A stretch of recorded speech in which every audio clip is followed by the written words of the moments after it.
Performance में 1 रुपए का लैग नहीं है। कहीं पे भी ये गाड़ी कहीं पे ऐसा नहीं फील कराती है कि इसमें पावर कम है, ये कम है, वो कम है। ठीक है, लेकिन ज़्यादा राइड करते हो तो आपके पाम में यहाँ पे पेन होने लगेगा, ये पूरा एकदम दर्द होने लगेगा।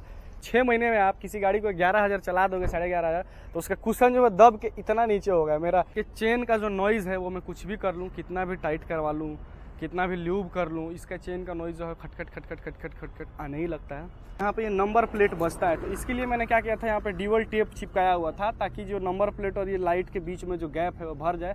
सिटी में राइड करोगे ना तो थोड़ी बहुत हीट होगी गाड़ी, तो इसका फ़ैन जो है जूम जूम करके चलने लगेगा। पीछे 150 सेक्शन का है भाई, वो तो मतलब देखना ही नहीं है। अपने सेगमेंट में सबसे ज़्यादा ब्रॉड टायर यही देती है।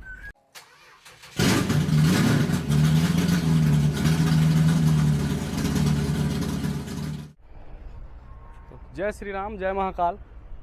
तो अभी आज जो है अपने सामने है अपनी शार्क KTM 200 MotoGP एडिशन जो मैंने लिया हुआ था। तो जैसा कि आप सब लोगों को पता है कि मुझे लिए हुए 6 महीना हो गया और इसकी मैंने जो है 1000 की इसकी रिव्यू डाल चुकी है, ऑनरशिप रिव्यू। 5000 किलोमीटर के भी ऑनरशिप रिव्यू डाल दिया है मैंने। लेकिन अब जो मेरी गाड़ी चल गई है वो थोड़ी ज़्यादा चल गई है। और अगर आपको पता हो तो रिसेंट में हाल में मैंने एक राइड करी है बिहार टू गुजरात और फिर गुजरात टू बिहार, तो वो भी वीडियो हमारे चैनल पर पड़ी हुई है, अगर आपको चाहिए तो मैं लिंक डाल दूंगा। तो आइए आज मैं दिखा देता हूँ आप लोगों की मेरी गाड़ी टोटली चल कितनी गई है इस पूरे 6 महीने में। तो यहाँ पे देख लीजिए 11,772 किलोमीटर अपनी गाड़ी जो है टोटल रन हो चुकी है। तो मैंने सोचा कि इसका जो है एक बार ऑनरशिप रिव्यू आप लोगों के साथ शेयर कर दूँ, यूज़र रिव्यू शेयर कर दूँ कि क्या क्या ठीक है इसमें, क्या क्या अच्छाइयाँ हैं, क्या क्या बुराइयाँ हैं। तो ये गाड़ी आप लोगों के लिए कैसी होगी, लेना सही है कि नहीं है। फिर मैं ये भी बताऊंगा कि किन लोगों के लिए गाड़ी ठीक है, किन लोगों के लिए गाड़ी ठीक नहीं है, कौन से पर्पज़ के लिए है, और इसकी जो भी है सारी डिटेल में शेयर करूंगा। तो सबसे पहले फ्रंट से स्टार्ट करते हैं।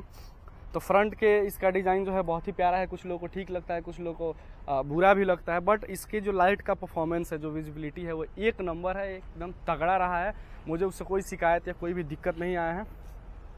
उसके बाद से जब बात आती है हैंडलिंग की, तो हैंडलिंग में भी क्या है कि अगर आप शॉर्ट राइड करते हो जैसे 50 किलोमीटर 60 किलोमीटर तो ठीक है, लेकिन ज़्यादा राइड करते हो तो आपके पाम में यहाँ पे पेन होने लगेगा, ये पूरा एकदम दर्द होने लगेगा। आपके यहाँ पे दर्द होगा, आपके बैक में पूरा दर्द होने लगेगा। तो ये लॉन्ग राइड के लिए बाइक है ही नहीं, वो तो मैं ज़िद करता हूँ लेके जाता हूँ, तो वो चीज़ हो गई। सीट की कुशनिंग बहुत ही हार्ड है भाई। पहले मैं बोलता था कि आगे वाली थोड़ी सी ठीक है, पीछे वाला हार्ड है, आगे लूजल नहीं भाई, आगे वाला भी धीरे धीरे हार्ड हो गया, बैठ गया है। मतलब आप समझना, अगर 6 महीने में आप किसी गाड़ी को 11,000 चला दोगे, 11,500, तो उसका कुशन जो है दब के इतना नीचे होगा, मेरा पिछवाड़ा का वेट सहते सहते। तो ये एक बात हो गई है। और अब अगर इसकी माइलेज की मैं आप लोगों को थोड़ी बहुत ओवरव्यू दे दूँ तो मुझे टोटल अप्रॉक्स यहाँ से गुजरात जाने में और वहाँ से आने में क्या माइलेज मिला है मैं खुद ही कैलकुलेट नहीं कर पाया हूँ। बस इतना पता है इधर से जाने में 14-15 हज़ार का पेट्रोल लगा, 12-13 हज़ार का आने में भी सेम लगा था, आने में थोड़ा ज़्यादा लगा था। तो बाकी ऐसे नॉर्मली मुझे 25 से 28-29 तक के बीच में देती है, मैं वो मान के चलता हूँ, और वो देती भी है। कहीं कहीं हाईवे पे अगर अच्छा चल रहे हैं 60-80 के बीच में तो 30 दे देती है। तो ये होगा उसकी वो चीज़। और इसके चेन का जो नॉइज़ है वो मैं कुछ भी कर लूँ, कितना भी टाइट करवा लूँ, कितना भी ल्यूब कर लूँ, इसका चेन का नॉइज़ जो है खटखट खटखट खटखट खटखट आने ही लगता है। तो अब ये सारी चीज़ें छोड़ कर अगर अब इंजन में घुसा जाए, इंजन की अगर बात करते हैं कि 11,000 किलोमीटर चल गई, क्या क्या कॉस्ट पड़ा, इंजन में क्या क्या चेंज कराना पड़ा, गाड़ी का रिलायबिलिटी कैसा है, परफॉर्मेंस कुछ डाउन हो रहा है या बढ़ रहा है, तो मैं आप लोगों को बता दूं परफॉर्मेंस में 1 रुपए का लैग नहीं है। कहीं पे भी ये गाड़ी कहीं पे ऐसा नहीं फील कराती है कि इसमें पावर कम है, ये कम है, वो कम है। 1 नंबर परफॉर्मेंस है, जैसा पहला दिन था from day 1 to till date now. गाड़ी के परफॉर्मेंस में कोई चेंज नहीं आया है। इसकी सेकंड सर्विस भी मैंने करा दी, वो भी वीडियो अगर आप लोगों ने नहीं देखा है तो जाकर देख लीजिए। तो अभी तक इसमें जो सर्विसिंग में मुझे कॉस्ट पड़ा है, तो पहली सर्विस मुझे 1600 या 2000 रुपये की पड़ी थी, फ्री सर्विस। दूसरा सर्विस मुझे 7272 यानी कि 7500 रुपये का मुझे दूसरा सर्विस पड़ा था, जो कि मैंने गुजरात में आमीन KTM में जाके कराया हुआ था। मैं वहीं पे गया। तो ये इतना महंगा क्यों पड़ गया कि मेरा वहाँ जाता जाता चेन सेट मुझे चेंज करना पड़ा था, दोनों आगे के डिस्क पैड, आगे के डिस्क पैड्स, पीछे के डिस्क पैड्स, और भी कुछ चीज़ें चेंज किया था मैंने। और एक उसमें एक्स्ट्रा मैंने क्या लिया था कि एक चेन लूब लिया था इतना बड़ा KTM वालों की तरफ से, तो वो एक 600-700 का था, वो एक अलग कॉस्ट था। बाकी सर्विस ये मुझे इतने की पड़ी थी। अगर आप इतना गाड़ी चलाते हो, रेलते हो, वही होगा। 6 स्पीड मैनुअल गियर बॉक्स है, ये सबको पता ही है, 6 गियर आता है। अब अगर इंजन की बात करी जाए तो 199.5 सीसी का ये लिक्विड कूल्ड इंजन है, 25.8 यानी कि 26 PS की ये पावर जनरेट करती है और 20 न्यूटन मीटर का टॉर्क, जो कि बहुत ही हेवी है, बहुत ही अच्छा फील कराती है आपको। इसमें 2 बड़े बड़े फ़ैन भी आगे दिए गए हैं। जैसे आप सिटी में राइड करोगे ना तो थोड़ी बहुत हीट होगी गाड़ी, तो इसका फ़ैन जो है जूम जूम करके चलने लगेगा। अब अगर इसके टायर्स की बात करें तो टायर्स बहुत मतलब एक नंबर परफॉर्म करते हैं रोड पे, चाहे आप कॉर्नरिंग करो या कहीं पे भी लीन हो या कितने भी स्पीड में ब्रेक लो तो गाड़ी रुकती है। ABS इसका प्रॉपर काम करता है और ब्रेकिंग तो मतलब आप पूछिए ही मत। आगे का टायर जो है इसका सेक्शन में आप लोगों को बता दे रहा हूँ, MRF की टायर्स प्रोवाइड करती है। सबसे बड़ी चीज़ तो ये है। आगे है 110/70 R17 इंच की इसमें टायर है आगे MRF के ही, और पीछे 150 सेक्शन का है भाई, वो तो मतलब देखना ही नहीं है। अपने सेगमेंट में सबसे ज़्यादा ब्रॉड टायर यही देती है। आप अगर आ जाइए तो इधर जरा लाइएगा, यहाँ भी देख लीजिए 150/60 R17 के यहाँ भी आपको टायर्स मिलते हैं। ये भी MRF के रेव्स, और इसके ABS एक नंबर काम करती है। चाहे आप कैसे भी ब्रेक लो गाड़ी रुकेगी, कोई कहीं से दिक्कत नहीं आने वाला है। ये थोड़ा पकड़िएगा। और इसमें जो है आफ्टर मार्केट कुछ चीज़ें मैंने लगाई थी वो गड़बड़ हो गई। जैसे कि क्रैश गार्ड मैंने डाला था तो ये ढीला हो जाता है, हर 200-500 किलोमीटर पर ढीला हो जाता है। एक साइड का ढीला हुआ था, तो आप लोगों को याद होगा जब मैं सिलीगुड़ी गया था वेस्ट बंगाल, तो रास्ते में ही उड़ गया। तब से इतना लेज़ी हूँ मैं कि आज डालूंगा, कल डालूंगा, परसों डालूंगा। मैंने ऑनलाइन ऑर्डर करके रखा हुआ है घर पे, लेकिन घर जाता हूँ तो टाइम नहीं मिलता है, और यहाँ आता हूँ तो उसकी नीड पड़ती है। बाकी वैसे मैं कुछ गाड़ी नहीं चलाता हूँ, भगवान न करे कि किसी की भी गाड़ी गिरे, तो वो एक चीज़ है। बाकी ये मैं देखिए टाइट कराते रहता हूँ, तो ये बाइक वाला कोई दिक्कत नहीं है। और रही बात यहाँ की, तो पीछे भाई साहब इतना आवाज़ आता है। एक तो चेन का नॉइज़ आता है, ऊपर से ये चेन का जो कवर है ना, ये इसमें साड़ी गार्ड में टकराते रहता है, तो बड़ा ही गंदा अनोइंग फील कराता है। और यहाँ पे ये नंबर प्लेट बजता है, तो इसके लिए मैंने क्या किया था, यहाँ पे ड्यूअल टेप चिपकाया हुआ था, ताकि जो नंबर प्लेट और ये लाइट के बीच में जो गैप है वो भर जाए और ये बजना बंद कर दे। लेकिन फिर से वो जो है टेप गिर गया है और ये आ रहा है।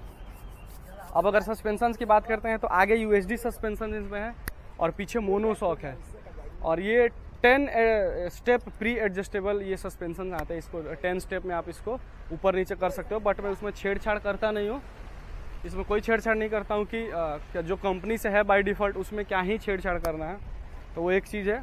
सस्पेंशंस भी ओके हैं, बस इसमें आपको कंफर्ट नहीं मिलेगा। अगर आप सोच रहे हो कि कंफर्ट के लिए बाइक लेना है, इतने पैसे अगर लगा रहे हो 3-3.5 लाख के अप्रॉक्स, तो आपको इसमें कंफर्ट कहीं से भी मिलने वाला नहीं है भाई साहब। मैं अपना पर्सनल रिव्यू बता रहा हूँ। इस बाइक पे मैंने लंबी जो ट्रिप अभी तक कर ली है। मैं पटना से तो ले गया, तो वो तो हमारा नॉर्मल है पटना आना जाना। बनारस में इससे कम से कम 10 बार गया हूँ, क्योंकि मैं वहीं पे ताज होटल में जॉब करता था। उसके बाद मैं इससे दिल्ली गया हूँ, ये एक दूसरी लंबी राइड हो गई। और दिल्ली से आकर फिर मैं सिलीगुड़ी वेस्ट बंगाल गया था, और उसके बाद सीधा गुजरात से भी जाके आ रहा हूँ। तो ये टोटल जो मिक्सचर है मैं आप लोगों को बता रहा हूँ कि हमारे अंदर तो एक बाइकर्स वाला कीड़ा है, छाड़ है, तो चलिए हम वो झेल लिए। But as a normal human being कोई भी आदमी ये चीज़ झेल नहीं पाएगा। इसको 200 किलोमीटर भी नहीं चला पाएगा। चला तो लेगा, लेकिन वह ये पड़ जाएगा। यहाँ ये पूरे पाम में, यहाँ पे पेन ये पूरा पेन, पिछवाड़ा एकदम छिल जाता है, बहुत दिक्कत आता है। और एक्सपेंसिव भी है ये, थोड़ा सा कॉस्टली साइड भी ये बाइक पड़ती है। माइलेज में ले लो, सर्विस, अब कौन सी बाइक का सेकंड सर्विस 7,500 का पड़ता है भाई, मुझे बता दो। मैंने तो अपने लाइफ में कभी इतना महंगा सर्विस, स्कॉर्पियो का सर्विस 6,000 में हो जाता है नॉर्मल सर्विस अगर हम कराने जाते हैं, लेकिन इसका वो है। और अब इसमें क्या ही कर सकते हैं, अब है तो है। और ये इसका जो मिरर्स है, मिरर्स की क्वालिटी कैसी है, बहुत अच्छी ही होगी।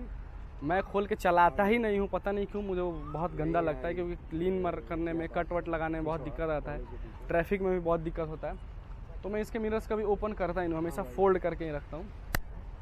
तो ये हो गया, इसकी सारी चीज़ें मैंने बता दी। और इसमें सबसे बढ़िया मुझे क्या लगा ना, ये सारी चीज़ें एडजस्टेबल है, फुटरेस्ट फ्रंट का या रियर का जो भी है, इसके उधर का भी सब कुछ सेम है।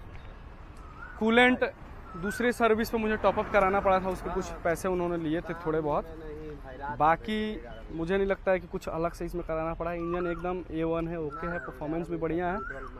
तो ठीक है, फिर आज की वीडियो में बस इतना ही, मिलते हैं अब नेक्स्ट वीडियो में। और इस गाड़ी के रिगार्डिंग अगर कुछ होगा तो मैं आप लोगों को बताऊंगा। बाकी हाँ, 2 ही सर्विस में मुझे आप लगा लो 10,000 रुपये लग गए, 7,500 और ये 1,500-2,000 रुपये। तो अगर वो आपको कोई दिक्कत नहीं है तो लीजिए गाड़ी। बाकी बहुत अच्छी है, बहुत अच्छा परफॉर्म करती है। आपको कितना भी दुख हो, दर्द हो, पीड़ा हो, आप इसको चलाइएगा, आपसे कोई जीतेगा जब नहीं इस सेगमेंट में। इस सेगमेंट में कैसे थोड़ा बहुत ऊपर भी 250 जिक्सर वालों को भी ये कुछ समझती नहीं है अपने आगे, और बाकी बात जो है एंड में चलाने के ऊपर भी आती है। तो ठीक है, फिर वीडियो अगर अच्छी लगी हो तो एक अच्छा सा कमेंट डाल दें। अगर चैनल सब्सक्राइब नहीं किया है तो चैनल को सब्सक्राइब करें, बेल आइकन भी प्रेस कर दें और अपने दोस्तों के साथ शेयर तो ज़रूर करें, जो भी बाइकर्स लवर हैं, बाइक लवर्स हैं उनको। तो मिलते हैं फिर नेक्स्ट वीडियो में। जय श्री राम, जय महाकाल।